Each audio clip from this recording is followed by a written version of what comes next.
கொள்ளிடக்கரையில் படகில் ஏற்றி நாம் விட்டுவிட்டு வந்த வந்தியத்தேவன் குடந்தை சோதிடரின் வீட்டுக்கு அச்சமயம் எப்படி வந்து சேர்ந்தான் என்பதை சொல்ல வேண்டுமல்லவா? வந்தியத்தேவனுடன் வந்த கடம்பூர் வீரன் குதிரை சம்பாதித்து வருவதாக சொல்லிப் போனான். வந்தியத்தேவனும் நம்பியும் ஒருவருடைய வாயை ஒருவர் பிடுங்கி ஏதாவது விஷயத்தை கிரகிக்க விரும்பினார்கள். ஏன் தம்பி, கடம்பூர் மாளிகைக்கு என்னை அழைத்து போகாம விட்டு போனாயல்லவா? நாம் போவதே பெரிய கஷ்டமா போய்விட்டது நம்பிகளே. அப்படியா? பின் எப்படித்தான் போன? ஒருவேளை போகலையோ? போனேன். ஒரு காரியத்தை உத்தேசித்து விட்டால் பின்வாங்கி விடுவனோ? வாசற் காவலர்கள் தடுத்தார்கள். குதிரையை ஒரு தட்டு தட்டி உள்ள விட்டேன். தடுத்தவர்கள் அத்தனை பேரும் உருண்டு தரையில் விழுந்தார்கள். என் நண்பன் கந்தமாறன் ஓடி வந்து என்னை அழைத்து போனான். அப்படித்தான் இருக்கும் என்று நான் நினைத்தேன். மிக்க தைரியசாலினி. சரி, அப்புறம் என்ன நடந்தது? யார் வந்திருந்தார்கள்? எத்தனையோ பிரமுகர்கள் வந்திருந்தார்கள். அவங்களுடைய பெயரெல்லாம் எனக்கு தெரியாது. பழுவேட்டரையர் வந்திருந்தார். அவருடைய இளம் மனையாளும் வந்திருந்தாள். அப்பப்பா, அந்த பொன்னின் அழகை என்னவென்று சொல்வது? நீ பார்த்தாயா என்ன? ஆமா, பார்க்காமலா? என் நண்பன் கந்தமாறன் என்னை அந்த புறத்துக்கு அழைத்து சென்றான். அங்கே பார்த்தேன். அவ்வளவு ஸ்திரீகளிலும் பழுவேட்டரையரின் இளைய ராணிதான் பிரமாத அழகுடன் விளங்கினாள். மற்ற கருநிறத்து மங்கையர்க்கு நடுவில் அந்த ராணியின் முகம் பூரண சந்திரனை போல் பொலிந்தது. ரம்பை, ஊர்வசி, திலோத்தமை, இந்திராணி, சந்திராணி எல்லோரும் அவளுக்கு அப்புறம்தான். அடையப்பா, ஒரே அடியாக வர்ணிக்கிறியே. பிறகு என்ன நடந்தது? குரவை கூத்து நடந்ததா? நடந்தது. மிகவும் நன்றாயிருந்தது. அப்போது உம்மை நினைத்துக் கொண்டேன். எனக்கு கொடுத்து வைக்கவில்லை. இன்னும் என்ன நடந்தது? வேலநாட்டம் நடந்தது. தேவராளனும் தேவராட்டியும் மேடைக்கு வந்து ஆவேசமாக ஆடினார்கள். சன்னதம் வந்ததா? ஏதாவது வாக்கு சொன்னார்களா? ஆகா, நினைத்த காரியம் கைகூடும். மழை பெய்யும், நிலம் விளையும் என்றெல்லாம் சன்னதக்காரன் சொன்னான். அவ்வளவுதானா? இன்னும் ஏதோ இராஜாங்க விஷயமாக சொன்னா. நான் அதை ஒன்னும் கவனிக்கல. அடாடா, இவ்வளவுதானா கவனித்திருக்க வேண்டும் தம்பி. நீ இளம் பிள்ளை, நல்ல வீர பராக்கிரமுடையவனாய் தோன்றுகிறாய். இராஜாங்க விஷயங்களை பற்றி எங்கேயாவது யாராவது பேசினால் காதில் கேட்டு வைத்துக் கொள்ள வேண்டும். நீர் சொல்வது உண்மை. எனக்கு கூட இன்று காலையில் அப்படித்தான் தோன்றியது. காலையில் தோன்றுவானேன். காலையில் கந்தமாறனும் நானும் பேசிக்கொண்டே கொள்ளிடக்கரை வரையில் வந்தோம். இராத்திரி நான் படுத்து தூங்கிய பிறகு கடம்பூர் மாளிகைக்கு வந்திருந்த விருந்தாளிகள் கூட்டம் போட்டு ஏதோ இராஜாங்க விஷயமா பேசினார்களா? என்ன பேசினார்களா? அது எனக்கு தெரியாது. கந்தமாறன் ஏடா கூடமாக சொன்னானே தவிர தெளிவாக சொல்லவில்லை.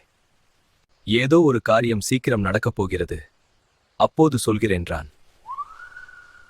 அவன் பேச்சே மர்மமாயிருந்தது. ஏன் சுவாமிகளே, உங்களுக்கு ஏதாவது தெரியுமா? எதை பற்றி? நாடு நகரமெல்லாம் ஏதேதோ பேசிக்கொள்றாருங்களே. வானத்தில் வால் நட்சத்திரம் காணப்படுகிறது. ஈராஜாங்கத்துக்கு ஏதோ ஆபத்து இருக்கிறது. சோழ சிம்மாசனத்தில் மாறுதல் ஏற்படும், அப்படி இப்படி என்றெல்லாம் பேசிக்கொள்கிறார்கள்.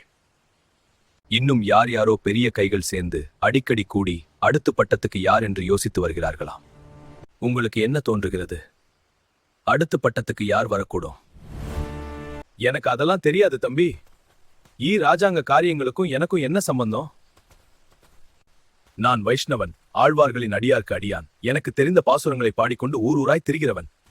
ஆழ்வார்க்கடியான் நம்பிகளே, எனக்கு ஒரு சந்தேகம் உதித்திருக்கிறது. அதை சொல்லட்டுமா? தடியை தூக்கிக் கொண்டு அடிக்க வரமாட்டீரே, உன்னையா? உன்னை அடிக்க என்னாலே முடியுமா? உம்முடைய வைஷ்ணவம், பக்தி, ஊர்த்தவ புண்டரம், பாசுர பாடல் எல்லாம் வெறும் வேஷம் என்று சந்தேகிக்கிறேன். ஐயையோ, இது என்ன பேச்சு? அபசாரம், அபசாரம். அபசாரமும் இல்ல, உபசாரமும் இல்ல. உம்முடைய பொன்னாசையை மறைப்பதுக்காக இந்த மாதிரி வேஷம் போடுறீ. உம்மை போல இன்னும் சிலரையும் நான் பார்த்திருக்கிறேன். பெண்ணாசை பித்து பிடித்து அலைகிறவர்கள். அப்படி என்னதான் பெண்களிடம் காண்கிறீர்களோ? தம்பி, பெண் பித்து பிடித்து அலைகிறவர்கள் சிலர் உண்டு. ஆனால் அவர்களோடு என்னை சேர்க்காதே. நான் வேஷதாரி அல்ல. நீ அவ்விதம் சந்தேகிப்பது ரொம்ப தவறு. அப்படியானால் பல்லக்கில் வந்த அந்த பொன்னிடம் ஓலை கொடுக்கும்படி என்னை ஏன் கேட்டீர்? அதிலும் இன்னொரு மனுஷனை மனம் புரிந்து கொண்ட பெண்ணிடம் மனதை செலுத்தலாமா? நீர் கடம்பூர் மாளிகைக்கு வரவும் என்று சொன்னதும் அவளை பார்ப்பதற்குத்தானே? இல்லை என்று சொல்ல வேண்டாம். இல்லை என்று சொல்லவில்லை. ஆனால் அதற்கு நீ கூறிய காரணம் தவறு. வேறு தகுந்த காரணம் இருக்கிறது. அது பெரிய கதை. குதிரை இன்னும் வர காணோம். அந்த கதையை தான் சொல்லுங்களேன், கேட்கலாம். கதை என்றால் கற்பனை கதை அல்ல, உண்மையாக நடந்த கதை. அதிசய வரலாறு. கேட்டால் திகைத்து போவாய். அவசியம் சொல்லத்தான் வேண்டுமா? இஷ்டம் இருந்தால் சொல்லுங்கள். ஆம், சொல்லுகிறேன். கொஞ்சம் எனக்கு அவசரமாய் போக வேண்டும், இருந்தாலும் சொல்லிவிட்டு போகிறேன். மறுபடியும் உன்கிட்ட ஏதாவது உதவி கோரும்படி இருந்தாலும் இருக்கும். அப்போ தட்டாம செய்வாயில்வா? நியாயமாயிருந்தால் செய்வேன். உங்களுக்கு இஷ்டமில்லாவிட்டால் ஒன்றும் சொல்ல வேண்டாம். இல்லை இல்லை, உன்னிடம் கட்டாயம் சொல்லியே தீர வேண்டும். அந்த இரணியாசுரன் பழுவேட்டரையரின் இளம் மனைவி இருக்கிறாளே, நான் ஓலை கொண்டு போகச் சொன்னேனே, அவள் பெயர் நந்தினி. அவளுடைய கதையை நீ கேட்டால் ஆச்சரியப்பட்டு போவாய். உலகில் இப்படியும் அக்கிரமம் உண்டா என்று பொங்குவாய். இந்த முன்னுரையுடன் ஆழ்வார்க்கடியான் நந்தினியை பற்றிய கதையை ஆரம்பித்தான். ஆழ்வார்க்கடியான் பாண்டிய நாட்டில் வைகை நதிக்கரையில் உள்ள ஒரு சிறிய கிராமத்தில் பிறந்தவன். அவனுடைய குடும்பத்தார் பரம பக்தர்களான வைஷ்ணவர்கள். ஒரு நாள் அவனுடைய தந்தை நதிக்கரையில் உள்ள நந்தவனத்துக்கு சென்றபோது அங்கே ஒரு பெண் குழந்தை அனாதையாக கிடந்ததைக் கண்டார். குழந்தையை எடுத்துக்கொண்டு வீட்டுக்கு வந்தார். குழந்தை கலையாகவும் அழகாகவும் இருந்தபடியால் குடும்பத்தார் அன்புடன் போற்றி காப்பாற்றினார்கள். நந்தவனத்தில் அகப்பட்டபடியால் அந்த குழந்தைக்கு நந்தினி என்று பெயரிட்டார்கள். ஆழ்வார்க்கடியான் அப்பெண்ணை தன் தங்கை என்று கருவி பாராட்டி வந்தான். நந்தினிக்கு பிராயம் வளர்ந்து வந்தது போல் பெருமாளிடமும் அவளுடைய பக்தியும் வளர்ந்து வந்தது.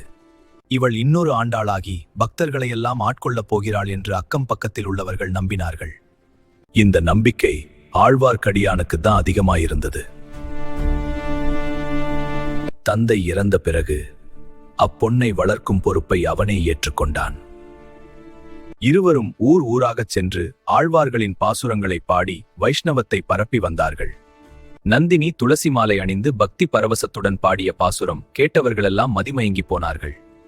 ஒரு சமயம் ஆழ்வார்க்கடியான் திருவேங்கடத்துக்கு யாத்திரை சென்றான். திரும்பி வர அவனுக்கு காலதாமதமாகிவிட்டது.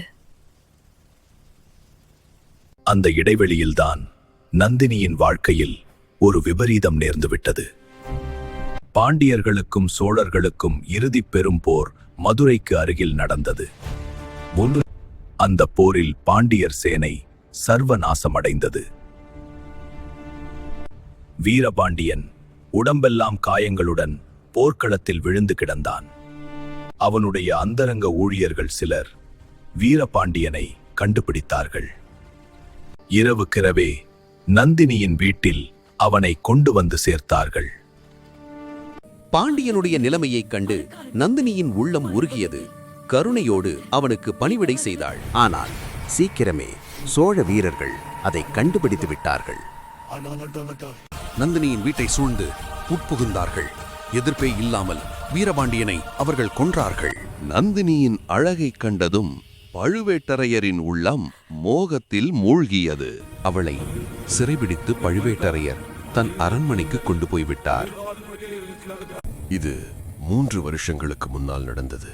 அந்த நாளுக்கு பிறகு ஆழ்வார்க்கடியான் நந்தினியை ஒருமுறை கூட பார்க்கவே முடியவில்லை. அன்று முதல் ஒரு தடவையேனும் நந்தினியை தனியே சந்தித்து பேச வேண்டும் என்ற எண்ணம் அவனுடைய உள்ளத்தில் உறைந்தது.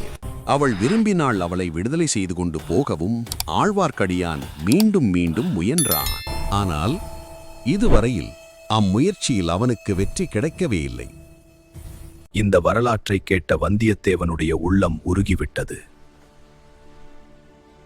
கடம்பூர் மாளிகையில் பல்லக்கில் இருந்தது நந்தினி இல்லை என்றும் அது இளவரசன் மதுராந்தகன் என்றும் ஆழ்வார்க்கடியானிடம் சொல்லிவிடலாமா என்று ஒரு கணம் வந்தியத்தேவன் யோசித்தான். பிறகு ஏதோ ஒன்று அவன் மனத்தில் தடை செய்தது.